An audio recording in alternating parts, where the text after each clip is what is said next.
Okay. As I see Alex Berenstein's on this session as well, so like Alex likes to say, I don't have any real conflicts, I just have lots of interests. This is what the current robotic system looks like in a cath lab, where you have a fixed robotic arm, and then there's a disposable cartridge that fits onto that. And I'll show you what that looks like in the next slide. And the operator is able to move themselves out of the radiation field and sit from a comfortable console and do the surgery remotely.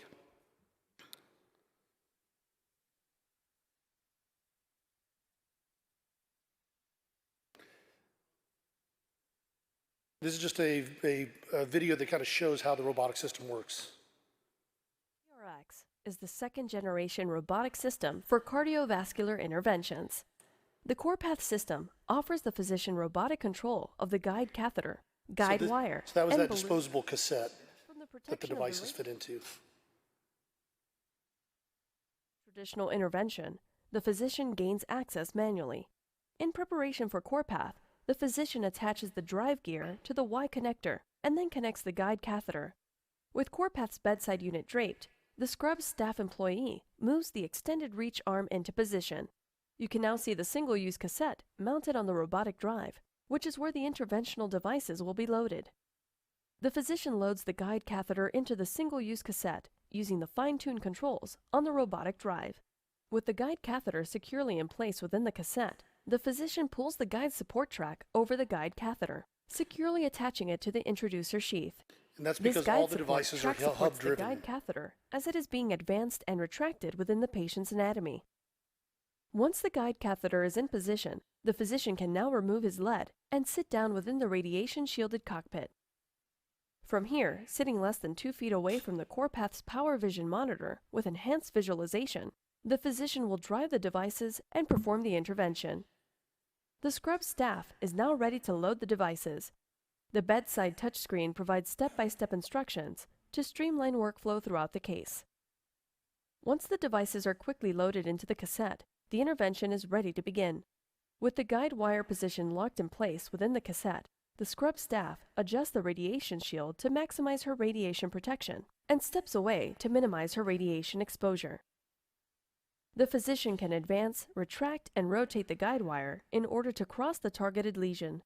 As necessary, devices can be quickly exchanged by the scrub staff throughout the procedure. The physician can reposition the guide catheter using the guide catheter control joystick located on the control console. When the procedure is completed, the scrub staff follows the instructions on the bedside touchscreen to end the case by removing the devices from within the single-use cassette. So that's how it works in practice. This has been out in the cardiac world for several years now. They don't value it quite as much as I think as a lot of peripheral doctors do or we do because they're so quick with most of their coronary interventions, but it's getting a lot of traction in the chronic total occlusion space where their procedures will take a couple hours and it really saves a tremendous amount of radiation for them. They've moved to now where they're putting the machines in their control rooms, so they do the surgery in the control room. Further, I went to India in December, and we worked with Dr. Tejas Patel, who you see in this video, and he's a cardiologist and one of the leaders in the robotic space. And we were in an Indian temple 20 miles away from where the surgeries were, and we did the robotic surgery from the Indian temple 20 miles away with another group of doctors there by the patient in case anything needed to be done manually.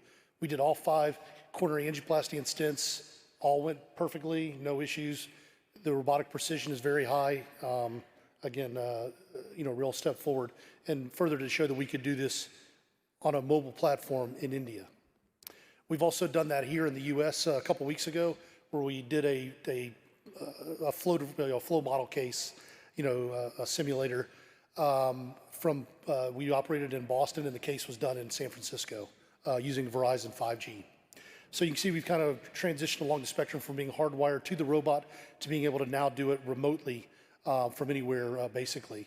And really, this is what I think is the most attractive part and part of why we're developing the next robot, which will be a stroke and more dedicated neuro-driven robot. The current robot you saw, you have to put the guide catheter in place, and then you can connect it to the robot, and the robot can load or unload the guide catheter with limited amounts of forward movement. but that's really all it can do there.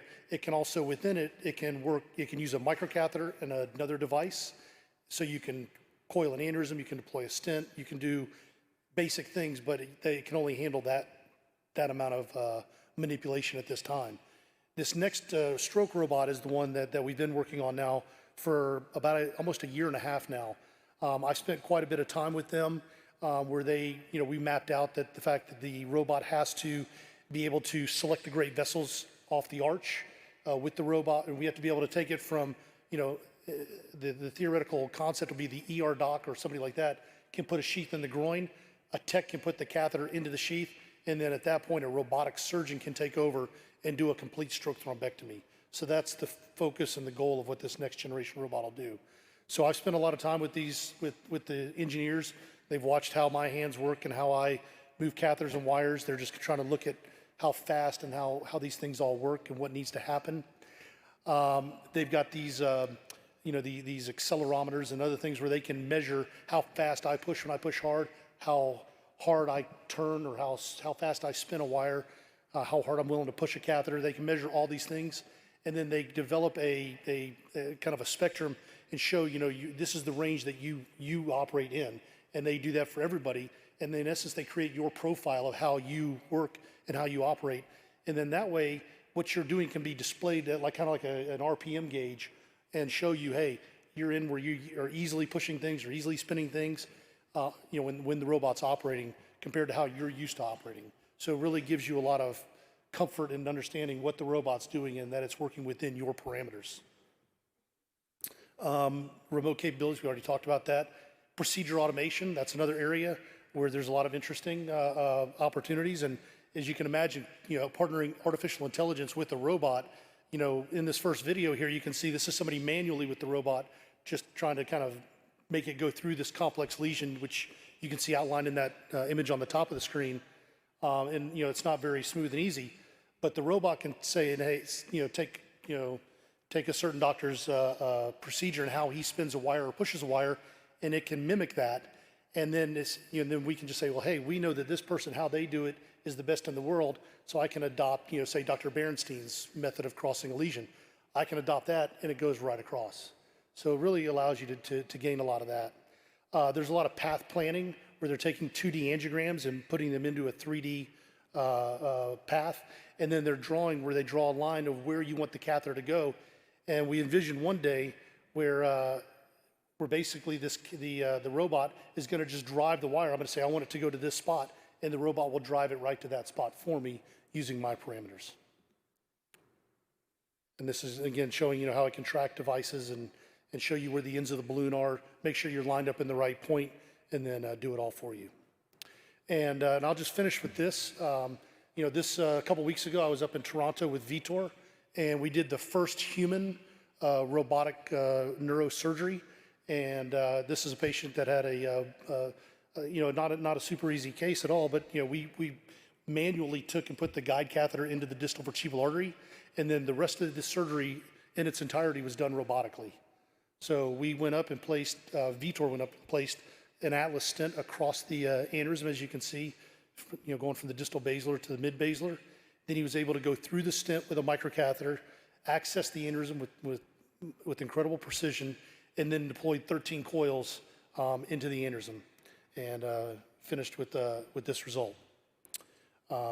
So with that, I think I'm right on time. But I'm just going to finish with saying, robotic surgery is real. It's if you talk to people that have done it, Raul, I think that's him over there.